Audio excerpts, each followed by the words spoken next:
আসসালামু আলাইকুম, কি অবস্থা সবার? আশা করি সবাই অনেক ভালো আছেন। সো গত ভিডিওতে আমরা ফার্স্ট প্রোগ্রাম রান করেছিলাম। আজ আমরা দেখব সি প্রোগ্রামিংয়ের কমেন্টস সম্পর্কে। আরেকটা কথা বলে রাখি, আমরা সি প্রোগ্রামিং শেখার জন্য প্রোগ্রাম ইজের ডকুমেন্টেশন ফলো করে সিরিয়াল ওয়াইজ আগাবো, যেন কোনো টপিক বাদ না পড়ে যায়। আর আপনাদের মাথায় একটা প্রশ্ন আসতে পারে যে W3 স্কুলের ডকুমেন্টেশন কেন ফলো করা হচ্ছে না। আমি চেক করলাম, W3 স্কুলের ডকুমেন্টেশনের চেয়ে প্রোগ্রামিজের ডকুমেন্টেশনটা অনেক ভালো সি প্রোগ্রামিংয়ের জন্য। তাই আর কি আমরা সি প্রোগ্রামিংয়ের জন্য প্রোগ্রামিজের ডকুমেন্টেশনটাই ফলো করব। ওকে, আমরা প্রোগ্রামিজের ডকুমেন্টেশনে চলে আসলাম। চলে আসার পরে এখানে ফার্স্টে বলা হয়েছে সি কমেন্ট সম্পর্কে। আরেকটা কথা বলে রাখি, আপনারা নিজেরাই ডকুমেন্টেশনে আসবেন, নিজেরাই ভিজিট করবেন এবং নিজে নিজে শেখার চেষ্টা করবেন। ডকুমেন্টেশন দেখে নিজে নিজে শেখার চেষ্টা করবেন। নিজেকে সেলফ লার্নার তৈরি করতে হবে। নিজেকে সেলফ লার্নার তৈরি করার জন্য নিজে নিজে শেখার চেষ্টা করবেন ডকুমেন্টেশন দেখে। সো এখানে প্রথমে বলা হয়েছে কমেন্টস আর hints that we add to our code making it easier to understand. অর্থাৎ কমেন্টস এক প্রকার হিন্ট। এই কমেন্টটা আমাদের কোডে অ্যাড করার মাধ্যমে আমরা আমাদের কোডটাকে বোঝার ক্ষেত্রে অনেক সুবিধাজনক করতে পারি। অর্থাৎ আমাদের কোডটাকে সহজে বুঝতে আমরা কমেন্ট অ্যাড করতে পারি। সেকেন্ডে বলা হয়েছে comments are completely ignored by C কম্পাইলার্স।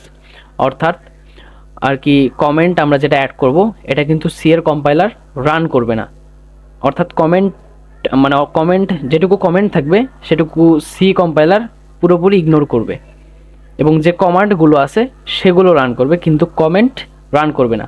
কমেন্টগুলো কিন্তু ইগনোর করবে। তো এখানে একটা এক্সাম্পল দেওয়া হয়েছে। প্রথমে হেডার ফাইল ইনক্লুড করা হয়েছে, তারপর মেইন ফাংশন কল করা হয়েছে, অর্থাৎ বেসিক স্ট্রাকচার আনা হয়েছে। আনার পরে এখানে হ্যালো ওয়ার্ল্ড প্রিন্ট করা হয়েছে। তারপর এখানে কমেন্ট অ্যাড করে বলে দেওয়া হয়েছে যে এখানে আমরা কী কাজ করেছি। অর্থাৎ এখানে কমেন্ট অ্যাড করে বলে দেওয়া হয়েছে আমরা এখানে নিচের লাইনে কী কাজ করছি। যেমন এখানে কমেন্ট অ্যাড করছে print hello world to the screen. অর্থাৎ এখানে যে আমরা হ্যালো ওয়ার্ল্ডটা প্রিন্ট করছি এটা কিন্তু কমেন্ট অ্যাড করার মাধ্যমে একটু এক্সপ্লেন করে দিছে। ওকে, সো কমেন্ট আমরা অ্যাড করি নিজের সুবিধার জন্য, আমরা যেন পরবর্তীতে আমাদের কোডটা দেখলে বুঝতে পারি যে কোথায় কি কাজ করা হয়েছে। সো আমরা ভিএস কোডে চলে যাই এবং প্র্যাকটিক্যালি দেখার চেষ্টা করি। ভিএস কোডে আসলাম। সরি, আমার অন্য একটা ফাইল ওপেন হয়ে আছে।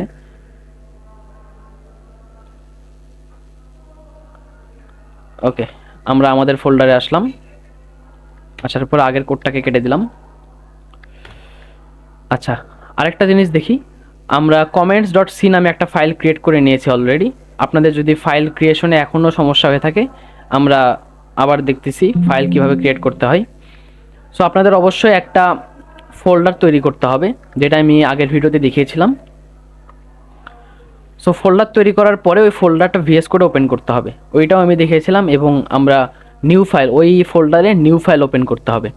সো নিউ ফাইল কীভাবে ওপেন করব, এখানে জাস্ট এসে নিউ ফাইল নামে একটা আইকন থাকবে, ওখানে আমরা ক্লিক করব। তারপর আমরা ফাইলের একটা নাম দিয়ে দিব। সাপোজ আমি নাম দিলাম কমেন্টস। আর একটা কথা বলে রাখি, আমাদের সি এর ফাইল এক্সটেনশন অবশ্যই ইউজ করতে হবে, কমেন্টস ডট সি। অর্থাৎ সি এর ফাইল এক্সটেনশনের নাম ডট সি, অবশ্যই আমাদের ডট সিটা দিতে হবে। ঠিক আছে, আপনি যদি এখানে অন্য কোনো নাম দেন তাহলে কিন্তু হবে না। আপনি এখানে যে কোনো নাম দিতে পারেন, আমি যেমন কমেন্টস দিছি, আপনি যে কোনো নাম দিতে পারেন, বাট শেষে অবশ্যই ডট সি ইউজ করতে হবে। ওকে, এবার আমি এন্টার দিলাম। এন্টার দেওয়ার পরে আমাদের ফাইলটা ক্রিয়েট করে নিলাম। ফাইল ক্রিয়েট করা শেষ। এবার আমরা এখানে আমাদের বেসিক স্ট্রাকচারটা আনবো। সো আমি এখানে লিখলাম ইনক্লুড stdio ডট এইচ, অর্থাৎ আমরা ইনপুট আউটপুটের হেডার ফাইলটা ইনক্লুড করে নিলাম। তারপর আমরা মেইন ফাংশন কল করব, integer main parenthesis and curly braces দিয়ে দিলাম। এবার আমরা, এটাই হলো মূলত আমাদের কোডের বডি। এই যে এই কার্লি ব্রেসেসের ভিতরে আমাদের কোড করতে হবে, অর্থাৎ এই সেকেন্ড ব্র্যাকেটের ভিতরেই আমাদের কোড করতে হবে। এটাই মূলত আমাদের কোডের বডি। ঠিক আছে, এটাই আমাদের কোডের বডি। পরে আমরা যখন ফাংশন সম্পর্কে দেখব তখন আমরা আরও বিস্তারিত জানবো, কোনো সমস্যা নেই। সো এখানে আমরা প্রিন্টএফ হ্যালো ওয়ার্ল্ড আমরা প্রিন্ট করলাম এবং শেষে অবশ্যই সেমিকোলন দিতে হবে। তো সেমিকোলন দিলাম। এবার আমরা এটাকে রান করে দেখি। আমাদের কিন্তু সাকসেসফুলি রান হয়েছে। আপনারা এই রান বাটনে ক্লিক করেও রান করতে পারেন। এই তো আমাদের কিন্তু হ্যালো ওয়ার্ল্ড চলে আসছে। আবার আপনারা F8 প্রেস করেও রান করতে পারেন, তাহলে কিন্তু ডিরেক্ট টার্মিনালে রান হবে আমাদের কোড, কোনো সমস্যা নেই। অথবা আপনারা কিবোর্ড শর্টকাট ইউজ করতে পারেন, Ctrl-Alt-N। এই তো আবার হ্যালো ওয়ার্ল্ড চলে আসছে। আপনারা অনেকভাবে রান করতে পারেন, কোনো সমস্যা নেই। ওকে, এবার আমরা এখানে যে হ্যালো ওয়ার্ল্ড প্রিন্ট করছি এটাকে একটু কমেন্টের মাধ্যমে এক্সপ্লেন করে দিই, ঠিক আছে? সো আমরা আচ্ছা আরেকটা কথা বলি, কমেন্ট ডিক্লেয়ার করতে হয় ডবল স্ল্যাশ দিয়ে। আমি ডবল স্ল্যাশ দিলাম, দেওয়ার পরে এখানে আমরা এটাকে একটু এক্সপ্লেন করে দেব। সাপোজ আমি লিখলাম প্রিন্টিং হ্যালো ওয়ার্ল্ড, আমি এখানে লিখে দিলাম প্রিন্টিং হ্যালো ওয়ার্ল্ড, অর্থাৎ এখানে আমি এক্সপ্লেন করে দিছি যে এই লাইনে কী করা হয়েছে। এখানে আমরা হ্যালো ওয়ার্ল্ড প্রিন্ট করছি। সো আমি এটা কমেন্টের মাধ্যমে এক্সপ্লেন করে দিছি যে এখানে হ্যালো ওয়ার্ল্ড প্রিন্ট করা হয়েছে। আপনি চাইলে এখানে বাংলাও লিখতে পারেন। আপনি সাপোজ বাংলায় লিখে দিলেন যে হ্যালো ওয়ার্ল্ড প্রিন্ট করা হয়েছে, এটা লিখলেও কোনো সমস্যা নেই। আপনি বাংলা, হিন্দি, আরবি যে ল্যাঙ্গুয়েজ ইউজ করেন কোনো সমস্যা নেই কমেন্টের ক্ষেত্রে। ওকে, কমেন্টটা আমরা অ্যাড করি কিসের জন্য? কমেন্টটা আমরা অ্যাড করি আমাদের কোডের কোথায় কি কাজ করে রাখছি এটা বোঝার জন্য। আমরা কোনো একটা সফটওয়্যার তৈরি করছি, তো একটা সফটওয়্যার তৈরি করতে গেলে আপনারা হয়তো বা জানেন যে অনেক গাদা কোড করতে হয়, অনেক কোড করতে হয়। সো আমরা কোথায় কি কাজ করে রাখছি এটা বুঝবো কিভাবে, বা আমি কোথায় কি ধরনের কাজ করে রাখছি, কোথায় কোন সিস্টেমের কাজ করছি এটা বুঝবো কিভাবে, এটা বোঝার জন্য আমরা কিন্তু কমেন্ট অ্যাড করতে পারি, ঠিক আছে? সাপোজ আমি কাজ করছি প্রথমে স্টুডেন্ট ডেটা নিয়ে। আমি এখানে লিখে দিলাম স্টুডেন্ট ডেটা আমি লিখে দিলাম। লিখে দেওয়ার পরে আমি এই জায়গায় স্টুডেন্ট ডেটা নিয়ে কাজ করছি। তারপর আমি সাপোজ এই জায়গায় কাজ করছি পেমেন্ট সিস্টেম নিয়ে। সো আমি এখানে লিখে দিলাম পেমেন্ট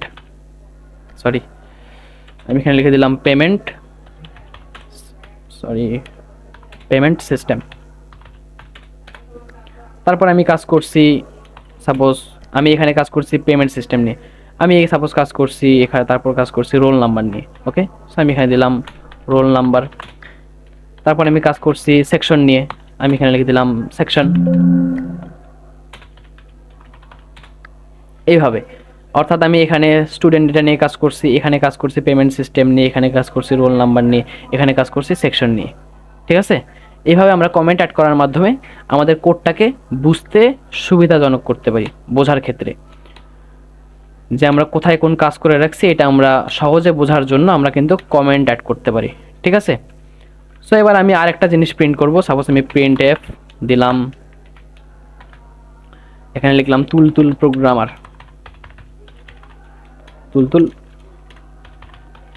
আমি এখানে লিখে দিলাম। অবশ্যই সেমিকোলন দিতে হবে শেষে। দেওয়ার পরে আমি এখানে লিখে দিলাম প্রিন্ট। আচ্ছা, আমি এটা বাংলায় এবার অ্যাড করে দেখি। এবার আমরা বাংলায় চেক করে দেখব। ওকে, সো আমি এখানে লিখলাম তুলতুল প্রোগ্রামার প্রিন্ট করা হয়েছে। আমি কিন্তু বাংলায় এখানে কমেন্ট অ্যাড করে দিলাম। ওকে, এবার আমরা রান করে দেখব। এই তো হ্যালো ওয়ার্ল্ড প্রিন্ট করছে, আবার তুলতুল প্রোগ্রামারও প্রিন্ট করছে। ওকে, সো হ্যালো ওয়ার্ল্ড কেন প্রিন্ট করলো? হ্যালো ওয়ার্ল্ড প্রিন্ট করছে, এই তো আমরা উপরে হ্যালো ওয়ার্ল্ড প্রিন্ট করছি, সেকেন্ডে আমরা প্রিন্ট করছি তুলতুল প্রোগ্রামার, ঠিক আছে? সেকেন্ডে আমরা প্রিন্ট করছি তুলতুল প্রোগ্রামার। সো এখানে তুলতুল প্রোগ্রামারটা কিন্তু আউটপুটে আসছে, অর্থাৎ আমাদের টার্মিনালে আউটপুট করছে। সো এইভাবে কমেন্ট অ্যাড করার মাধ্যমে আমরা আমাদের কোডটাকে বোঝার ক্ষেত্রে অনেক সুবিধাজনক করতে পারি। আশা করি বুঝতে পারছেন যে আমরা কেন কমেন্ট অ্যাড করব। সো আমরা পরে কি বলছে সেটা দেখি। Single line comment. ওকে, আমরা যে কমেন্টটা করলাম না এখানে, আমরা যেখানে কমেন্ট করলাম একটা লাইনে কমেন্ট করলাম, এটাকেই মূলত সিঙ্গেল লাইন কমেন্ট বলা হয়। সো আমি এখানে কমেন্ট অ্যাড করে বলে দিই this is single line comment.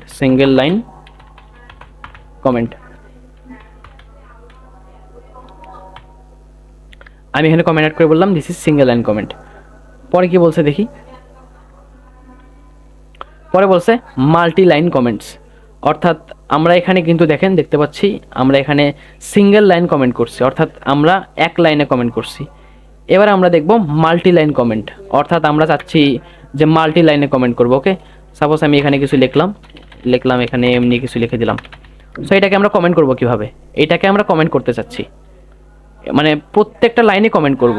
So আমরা এত কষ্ট করে বারবার এরকম সিঙ্গেল লাইন কমেন্ট করতে যাব না, আমরা চাইলে একবারে মাল্টি লাইন কমেন্ট করতে পারি। মাল্টি লাইন কীভাবে কমেন্ট করব? জাস্ট একটা স্ল্যাশ দিব, স্ল্যাশ দেওয়ার পরে একটা মাল্টিপল চিহ্ন অথবা স্টার চিহ্ন দিব, তারপর আবার এখানে কি করব, স্টার চিহ্ন দিব, দেওয়ার পরে আবার স্ল্যাশ দিয়ে এটা ক্লোজ করে দিব। বুঝতে পারছেন? অথবা আমরা আরেকটা কাজ করতে পারি, আমরা এই উপরে আমরা এখানে স্ল্যাশ দিব, দেওয়ার পরে স্টার চিহ্ন দিব। এই তো দেখেন, এটা কিন্তু অটোমেটিক ক্লোজ হয়ে গেছে। ঠিক আছে, আমরা এটা কেটে দিলাম।